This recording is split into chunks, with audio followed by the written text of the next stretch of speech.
Hello, guys, welcome back. It's another moment with your favorite chemistry teacher. Today is another day. Learn with Kadek.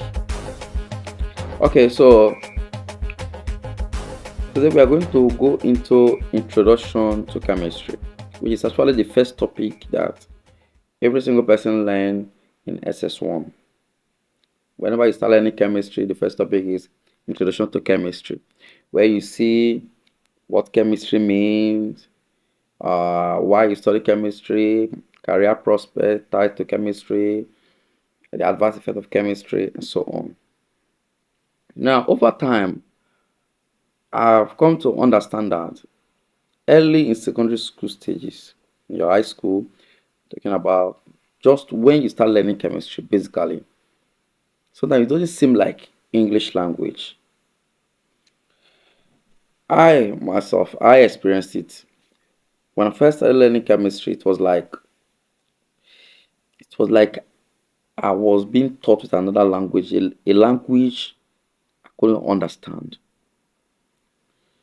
So when I was doing my teaching practice, I had to look for a way to make my students not go through what I went through. So I was able to break down chemistry down to them so that they can see chemistry in real life. Because I've come to see that the problem here is that we don't see chemistry as a real thing. We see it as one mystical concept when we are just being introduced to chemistry. It takes sometimes a little, maybe a little more years, a little more experience before we are able to see this chemistry as a concrete knowledge, a knowledge that is applicable to real life. So the first question is, what is chemistry? Basically, we see the definition from if you have studied new school chemistry or essential chemistry, of these textbooks, or from your secondary school, the way your teacher taught you, we said that what chemistry is the study of matter, its composition, properties, synthesis, and the reaction it undergoes under different conditions. So basically, chemistry simply means study of matter. So all we do in chemistry is we study matter, right? Simple as that. But the complexity now comes in. What is matter? Because if you are studying matter, uh-uh, someone that doesn't know anything about science, they can just come and meet the person studying matter. Okay, what is matter? That is where the complexity comes in. So now, basically, in when you are being introduced to sciences from primary school, basic, secondary, you, uh, you are taught that matter is anything that has weight and occupies space. But with time, you are not able to change that word weight to mass. So we said that matter is anything that has mass and occupies space. Mass is how heavy or light anything is. But weight, in the other sense, is a force that acts upon an object.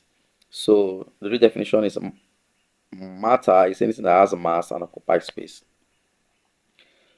If we define matter that way, that means every single thing in this life is a matter. Every single thing that exists in real life is a matter. For instance, I have my pen. This pen has mass, probably 0.1 gram, 1 gram, 2 gram, whatever it is, I've not weighed it.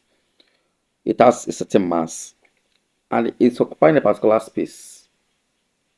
So also you, human being, your phone, your laptop, your shirts, your shoes, all these things have mass and occupy space. So every single thing is matter. So if everything that exists is matter, and chemistry is the study of matter, that means chemistry is the study of everything, right? So in reality, chemistry studies every single thing that exists in this life. So chemistry does not study things that do not actually exist. Everything that you see in chemistry exists. The only challenge there is that sometimes we use some kind of languages, hmm, chemical languages that are peculiar to chemistry. That is why, for instance, water that you drink every day can seem strange to you when you just start studying chemistry. Because when you get to the classroom and your teacher writes on the board H2O, it's like, what is H2O? But that is the water that you drink. So whenever your teacher is saying anything or teaching you anything that concerns H2O, it's just telling you exactly the same thing that you drink every day. But it sounds strange when they say H2O. But now, being able to understand that these are things that you experience, these are things that you use, these are things that you see every single day of your life, will make you to be able to now see chemistry in real life, and understanding it now becomes easier. When you go into your kitchen to cook, you will drop uh, a white substance into your food to make it sweet. That particular white substance, if you don't add it to your food, it will be tasteless. And that white substance is called what? Salt. That salt, that particular salt that you use every day in your house to cook, is what you will go to the classroom and you will see your chemistry teacher write N capital letter, A small letter, C capital letter, L small letter, and I call it sodium chloride. You see it? So that same sodium chloride that is difficult for you to understand in the classroom is the same sodium chloride you are eating at home every day. You see it? So chemistry is just real life. You hear of oxygen, they say, hey, oxygen is this, is this, is this.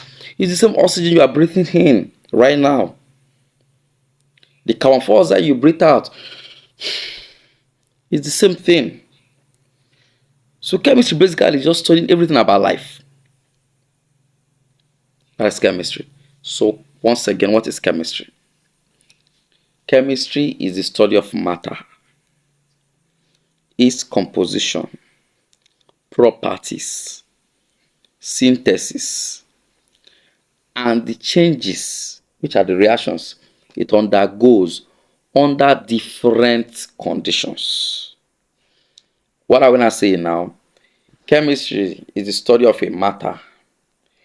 What matter is made of. For instance, I want to study this biro. What is this pen? Sorry, what is this pen made of? Ink, plastics, and all that. What are the properties? This, should you say this colorless, right? Or savory with a red colored cork. It has ink inside. Okay, those are the properties, right? What are the changes it can undergo? If I put this pen inside water, it will come out as this pen. But if I increase the temperature of the water, or let's just say if we now put this in the fire, let's change the condition, it will get burnt. Is that not? So now we cannot say that the changes or the reactions it undergo inside the water, it is insoluble. It will not dissolve. Chemistry will say it is insoluble, meaning if I put inside the water, it will not dissolve, it will not melt away, it will come out. But when I put it in the fire, it will melt. At a higher temperature, it will melt. As simple as that. So those big grammar that you hear every day in chemistry, it shouldn't scare you. You hear things like they say higher temperature. It means the heat. Just like here I am now. I think I'm feeling heat. So this is at a high temperature. When it is cold, we say it's a lower temperature. That's basically what you see in chemistry. But if you just hear it and not relate it to your real life, it will continue to look strange to you. So, lastly, I'll say this again before I go to the next session. What is chemistry again? Chemistry is the study of matter, its composition, properties, synthesis, and the reactions or changes it undergoes under certain conditions. That is what chemistry means.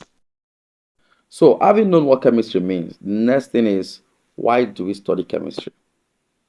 I'll summarize this with this topic, this subheading: why do we study chemistry?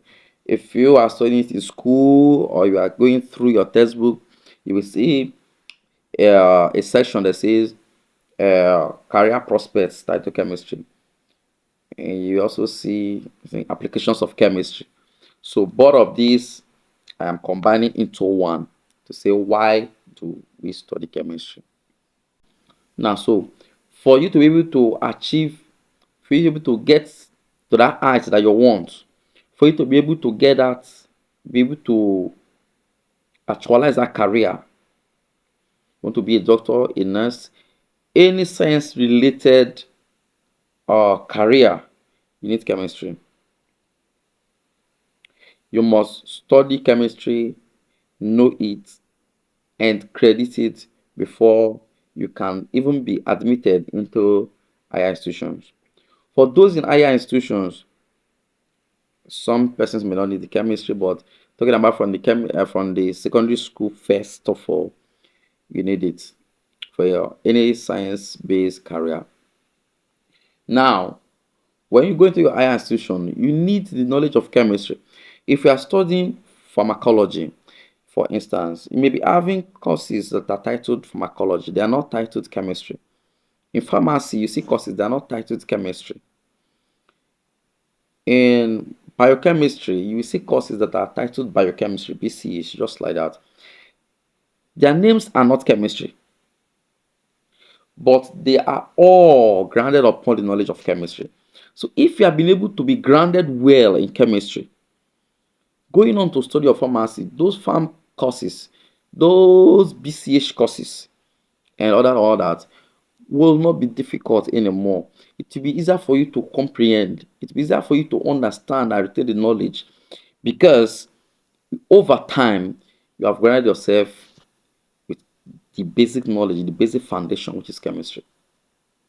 So for your career, for your education, for your study to be productive, you must first of all ground yourself with the basics of chemistry. That's why I'm starting from the introduction to chemistry.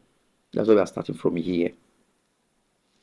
Now, why do we also study chemistry? Aside the application in the academic field, in your real life, chemistry is paramount. In those days, farmers go to the farm with their with their cutlasses, with their hoes. But today now you see that those primitive method, those primitive tools are no longer being used. Rather, you see people in the farm spraying herbicides on the grasses. You see them spraying. They say, you see, this one I say I'm going to spray chemical. Let me use the normal language that they use. They say this one is oil chemical, this one is quick action, it kills the grasses faster. Rather than going there with the primitive way, clearing grasses, all your ways to be bent, cracked. No.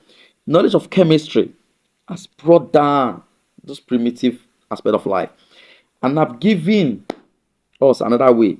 You just go there, spray your chemicals, and the grasses are dead, and that is it. That is just a simple practical you can do in the classroom, and you can produce herbicides. Now, what has happened? You have applied chemistry in the real life. What is the real life in agriculture? If I ask you, mention the name of drugs that you know. Okay, you can be mentioning paracetamol, ibuprofen, Panadol. All these names you mention are chemical names. From the production to the naming, the synthesis of these drugs are all grounded upon the knowledge of chemistry. So in the real life application of chemistry also to health, you can't go to the hospital and get the health that you need when chemistry is absent. Check over your roof right now, over your head right now, or check just around you. If you're inside the house right now, you will see your house there now. Probably it's built with block, which is what we use. I don't know if your one is made with just glasses. Okay, but first of all, it's made with blocks. Those blocks are made with cement. Cement is practical chemistry. Practical chemistry in action. Let me add it. Practical and action together. You understand? What you are just seeing is chemistry in place. You understand? They bring limestone, they bring this, they bring everything together and they form a substance and they call it cement. And that's why you need to be able to mold your block and be able to lay your blocks. That is practical chemistry.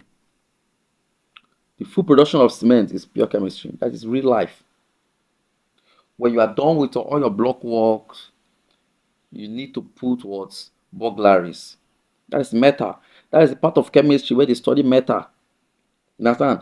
You now probably you are studying metal in school and they are talking about iron, zinc, aluminum, and it's strange to you know. It shouldn't be. But that is what you have in your houses. You understand? You have your burglaries, you have your glasses, which they use for your windows right now. Those glasses are what? Made from silicates, from your sands, from your clays. Pure chemical knowledge, pure chemistry knowledge was able to convert what doesn't look like glass into glasses. Chemistry, that's real life. And you need to roof your homes with what? These days we are using aluminum roof. Is that not? That same aluminum is what you are studying, which is the number 13 uh, element in the periodic table. The same aluminum that is used for your roof right now is that number 13th element in the periodic table. Understand? Before now, zinc was used. Hmm? Zinc was used. Zinc is the same zinc that you study in school. They say, oh, zinc is starting with this, and this. This is real life. These are real life action. Probably, okay, you see, or sometimes you see a metallic rod gets rust, and you say, oh, this one has it's rust already. What happened? What caused the rust? What caused the corrosion? It's the same thing that you learn in chemistry every day that says that, oh, uh, iron, ion 3 reacted with oxygen, with the atmospheric oxygen, and reduced it to ion 2. Chemistry is life. It's what we see every day in our real life. You check this shirt I'm wearing. Sorry that I'm sweating. You see this shirt I'm wearing right now, right? You can see different colors. These are dyes. These are things. This chemistry in real life. So, what am I trying to bring in here? Why do you study chemistry? We study chemistry not just for education or not just for your career advancement, but also for the development of our daily lives. To make our daily life good. You can drive your car, you have your petrol, you have your kerosene, you have your diesel. All these are pure knowledge of chemistry in play in real life. So that was it. That is why we study chemistry. Chemistry is in operation in real life. Let me give you one instance, then I will leave this section. When you go into your kitchen, for instance, you want to prepare Let's say you want to prepare stew. You take water, you have pepper, you have tomatoes, you have salt, you have Maggi, you have your curry, whatever, your fish and your meat, right? Now, what do? You bring out pot, you bring out spoon, you also bring out plates, right? Also bring out plates. Okay, this pot, these plates that you bring out are what we call apparatus. So any equipment, any physical thing that we use to hold substances that we want to use for reaction, as we call it in chemistry, which is the same thing you are doing when you are cooking, you are carrying out a reaction. Those things that you use, like your pot and your plates, are what we call apparatus. So when you come into the chemistry lab, you will see apparatus like conical flask, volumetric flask, beaker, tripod stand, and all that and others. Just the same way you have in your kitchen, you have your pot, your plates as your apparatus. So that is number one. Then you have to bring out all the things that you need: your pepper, your salt, your Maggi, everything you want to use in cooking that food. In chemical language, we'll now call it solutes. That's what we call solutes. So your Maggi, your salt, everything that you want to dissolve inside water are what we call solutes in chemistry. So if you hear a chemist talking about solute, it's simply anything you want to dissolve inside water, or any particular the substance equation that you want to join, mix with another one, or dissolve in a particular thing. Do you understand? So just like you want to cook, you are bringing your salt and your pepper, all that. Those are the solutes. Then now we have another thing that we call the solvent. The solvent is like water in this case. When you want to cook now, everything you need to cook, you must put all of them in the water for them to be able to mix together. Is that not? For example, you want to cook rice, for or jollof rice, for instance, for that rice to be able to mix up with the pepper, the oil, there need to be water. Is that not? For you to be able to cook beans, for the beans to be able to mix up together with all the ingredients, you need water. For the beans or the rice grains to be able to dissolve at all, you need water. They can't dissolve without the water. That's not how it works. So that water that helps in dissolving and mixing up everything is the solvent. In chemistry, we say that water is a universal solvent. In chemistry, water is a polar solvent. And any other thing that can act as a solvent that is not water, we say it's a non-polar solvent, like your alcohol and others. Those are non-polar solvents. So now we have the apparatus, we have our solutes, we have our solvents. For that your rice to be able to be cooked properly, what happens? You need fire to make it cook faster and better. That your fire is what we call in chemistry a catalyst. Catalyst make it faster. For instance, if I'm going from Lagos to Abuja, and I want to go by bus. Lagos and Abuja are places in Nigeria, major cities in Nigeria. If I go by road and I'm traveling, it will take me longer time compared to someone that is taking flight. Now that flight is a catalyst. The car you are using is what say catalyst, making you walk faster. But that flight is a better catalyst. You understand? Anything that makes something get faster, go faster, quicker is a catalyst. So in chemistry, we define catalyst as that which speeds up a chemical reaction, to speed up something. You understand? So the fire in this case is catalyzing the reaction, making the food, making your beans grain or your rice grain to dissolve quickly and for it to mix up quickly with the ingredients. You understand? So that's also how we have it in chemistry. We have things that we call catalysts that we add to a reaction to make it go faster. So if you put all your solutes inside your apparatus, dissolve them in the solvent or whatever using a catalyst, whatever you achieve is what we call a solution. In the case of us cooking stew or rice or soup or beans, that food that you say, oh, the food is ready, a chemist will call it a solution. So next time you go into your classroom and you see your lecturer, your teacher, your professor, or telling you solutes, this is the solute, this is the solvent, this is the apparatus, this is the solution, this is simply what we are saying. Don't look at it as something strange. Take it back to your real life. Picture your kitchen. Picture you cooking in the kitchen. Picture your plates, your pot as apparatus. Picture all the ingredients you are using as solutes. Picture water as the solvent. And picture the fire as a catalyst. And the end product of your cooking as a solution. This is chemistry in real life. So when we say we are carrying out a chemical reaction, this is simply what we are doing. Every one of you carry out chemical reaction every single day. If I tell you pick up water right now, take salt, dissolve it inside the water, what do you get? You get a drip, is that not? Take water, dissolve salt, you have a saline drip.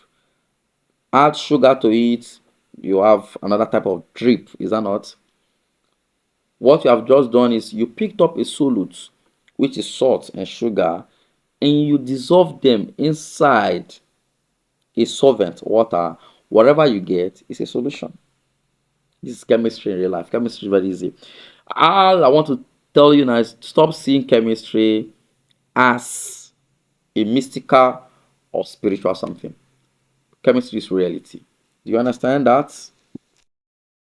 So we'll close this lesson with adverse effects of chemistry.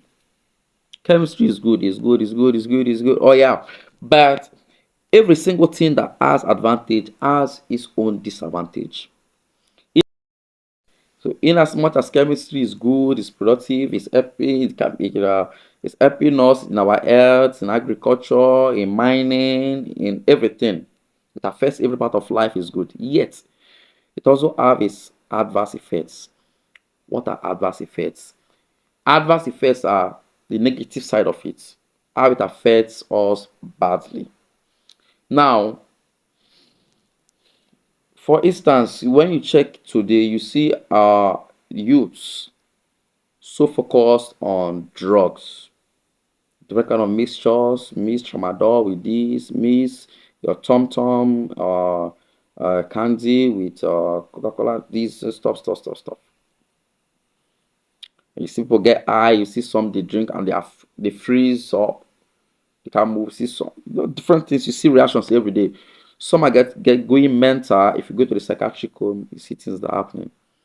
That is drug abuse. That is one side effect, one adverse effect of chemistry. Due to the fact that chemistry is producing drugs and beverages for you to be healthy and for you to enjoy life, many people still misuse these things at the detriment of their own lives. That's what I want to say. So one of the adverse effects is drug abuse. Chemistry is not teaching you to. They're not giving this knowledge to understand drugs and beverages for you to use them to kill your own self. No. The knowledge of chemistry is to help you know that, oh, this one is bad. Don't do it. For instance, these people missing different kind of drugs, you are only killing yourself. You're killing your liver, you're killing your kidney, you're killing your heart, and you're gonna die young if you continue doing that. I'm sorry, but you should stop.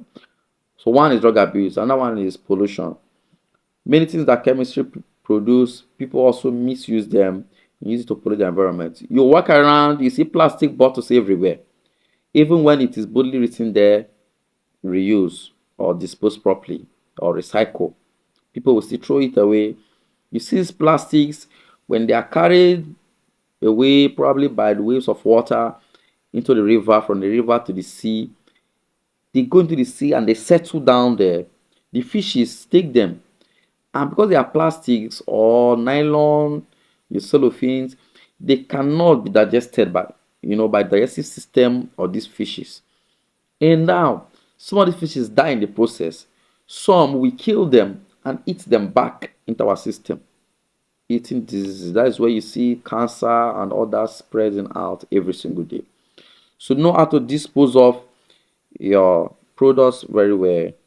Don't pollute anywhere, please. And you also see uh probably people born in the motorcycle cars. When the fuel is combusting, is burning, you see carbon monoxide going to the air. You see people who own their generator, especially those in Nigeria that use generator. The generator is disturbing another person. That is sound pollution. So all these pollution is another adverse effect of chemistry. We see different side effects like corrosion, chemical changes resulting to iron being rusted. This is the adverse effect of chemistry. So use chemistry properly. Apply knowledge of chemistry properly for your own good, for the health of others, for your own health. Study chemistry. Chemistry is good. Chemistry is life. Welcome to chemistry once again, and we will continue as we dive into a more complex, a more interesting side of chemistry. I'll see you in the next video. Thank you so much, and I love you so much. Remember to subscribe, share the video, tell a brother, tell a sister, tell your friend that there is a chemistry solution here. Drop your questions. Book for private classes, we are available. Aside chemistry, if you have other problems with other classes, book a private class for those subjects. I'll do it for you. I remain the humble teacher, Mr. Felix Azubogo, aka Kadek. This is Learn with Kadek. See you next time. Thank you.